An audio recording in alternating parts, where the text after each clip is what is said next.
Good morning students of standard 5th। आज हम रिमझिम की टेक्स्ट बुक में वर्कआउट करते हैं। टेक्स्ट बुक में हम निकालेंगे चैप्टर नंबर 12, जब मुझको सांप ने काटा।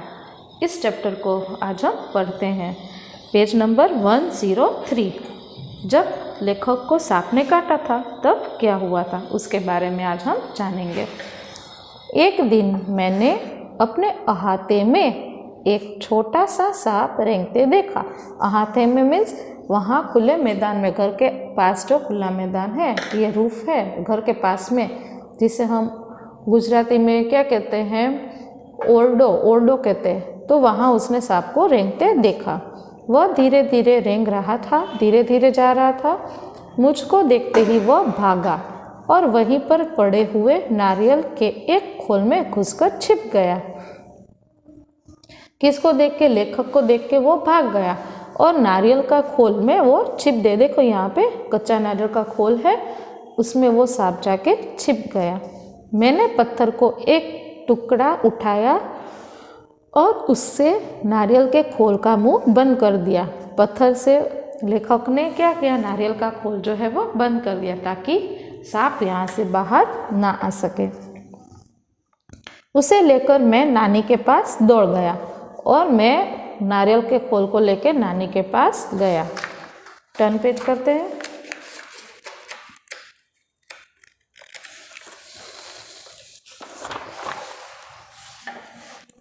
मैंने कहा, नानी देखो मैंने सांप पकड़ा है। क्या बोला? लेखक ने नानी को बताया कि ये देखो मैंने सांप को पकड़ लिया। नानी चीख उठी, सांप! नानी जोर से चिल्लाई कि सांप कहाँ है सांप। वह इतना घबरा गई कि लगी जोर जोर से चीखने पुकारने कि उसे इतना डर लग गया, इतना घबरा गई कि वो जोर जोर से चीखने लगी और नाना को पुकारने लगी। नाना ने सुना तो अंदर दौड़े आए। जब नाना ने सुना तो क्या हुआ, नाना अंदर आए। जब उन्हें पता चला कि नारियल के खोल के अंदर सांप है तो उन्होंने मेरे हाथ से उसे छीनकर दूर फेंक दिया। क्या किया नाना ने? जब उसे पता चला कि नारियल के खोल के अंदर क्या है, सांप है, तो उन्होंने क्या किया, उसके हाथ से, लेखक के हाथों से उसे छीनकर फेंक दिया। नन्हा सांप बाहर निकल आया और रेंगता हुआ पास की झाड़ी में गायब हो गया। वो सांप कैसा था? छोटा था। कहाँ चला गया? सांप की झाड़ियों में जाके वो छिप गया। क्योंकि वो छोटा था इसलिए वो नारियल के खोल में भी आ गया था। नाना ने मुझसे कहा, खबरदार फिर कभी सांप के पास मत जाना। क्या कहा नाना ने? कि आज के बाद कभी भी सांप के पास मत जाना, सांप बहुत खतरनाक होता है। नाना ने उसको समझाया कि सांप बहुत खतरनाक होता है, आइंदा से उसके पास मत जाना। उसी दिन शाम को मैं एक बर्ड को पकड़ने की कोशिश कर रहा था कि उसने काट खाया। बर्ड भी एक छोटा इंसेक्ट है। बड़ी जोर से दर्द उठा, फिर उसे बहुत ही दर्द उठा, बहुत ही दर्द हुआ लेखक को जब बर्ड ने उसको काट लिया। मुझे दर्द से कराहते देखकर नानी ने सोचा कि मुझे सांप ने काट लिया है। अभी दर्द लेखक को बर्ड का हो रहा था, बर्ड ने काट लिया था, लेकिन क्या लगा नानी को कि सांप ने काट लिया है। तो वो जोर से चिल्लाई और नाना को बोला। मैंने दौड़कर नानी को उंगली दिखाई। उन्होंने जल्दी से नाना को पुकारा। नाना तुरंत दौड़े आए और मेरी उंगली को देखा। नाना ने मेरी उंगली को देखा कि मेरी उंगली में क्या हुआ है। जहाँ बर्ड ने काटा था वहाँ नीला निशान पड़ गया था।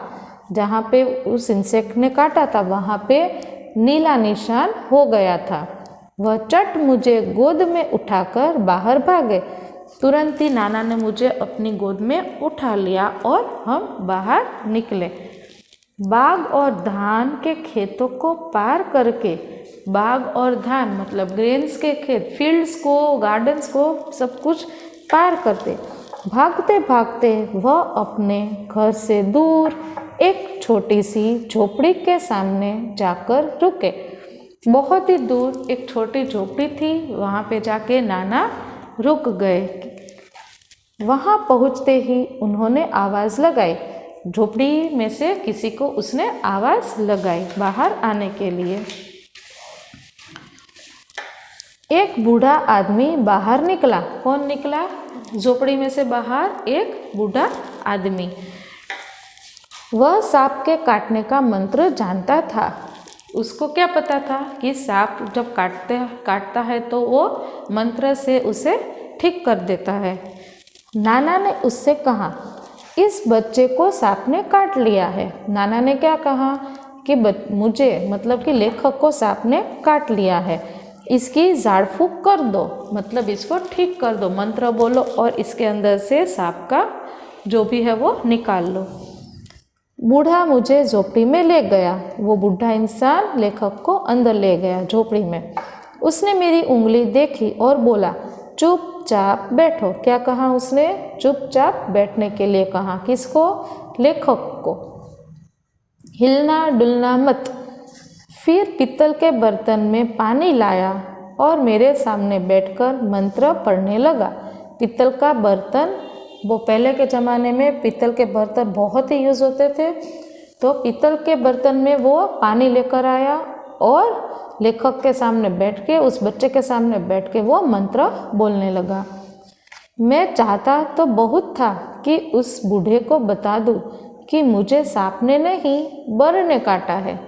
लेखक को पता था कि उसे सांप ने नहीं बर ने काटा है। वो चाहता भी था कि वो उस बूढ़े इंसान को बता दे, पर मेरे नाना मुझे कसकर पकड़े रहे और मुझे बोलने ही नहीं दिया।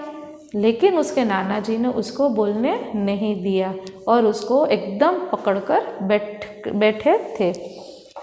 जैसे ही मैं कुछ कहने को मुंह खोलता, वह डांट कर कहते, चुप। जैसे ही लेखक मुंह खोलने को बोलता कि उसको सांप ने नहीं काटा, लेकिन उसके नाना जी उसको तुरंत ही उसका मुंह बंद करते और बोलते कि चुपचाप बैठो। डर के मारे मैं चुप हो जाता और मैं भी अपने नाना जी से बहुत डरता था और चुप हो गया। हमारे पीछे पीछे हमारी नानी भी कई लोगों के साथ वहाँ आ पहुँची। देखो आगे के पेज में पिक्चर बताया गया है। उसकी नानी और उसके साथ गांव के बहुत सारे लोग हैं जो इस बूढ़े इंसान के पास आए हैं, क्योंकि उन सबको छोटे बच्चे की चिंता थी। इसलिए सब लोग उदास खड़े देखते रहे। तब तक मेरी उंगली का दर्द जा चुका था। अब उसकी उंगली का दर्द तो जा चुका था। किसकी? तो लेखक की उंगली का दर्द। फिर भी मुझे वहाँ ज़बरदस्ती बैठकर झाड़ फूक करवानी पड़ रही थी। अब उसकी उंगली का दर्द तो जा चुका था, लेकिन फिर भी उसको झाड़ फूक करवानी पड़ रही थी, क्योंकि नाना जी ने उसको बैठने को कहा था और चुपचाप रहने को कहा था। कुछ मिनट बाद बूढ़ा आदमी उठा। थोड़े मिनट में वो बूढ़ा आदमी उठ गया। उसने उसी बर्तन के पानी से मेरी उंगली धोई और मुझे पिलाया भी।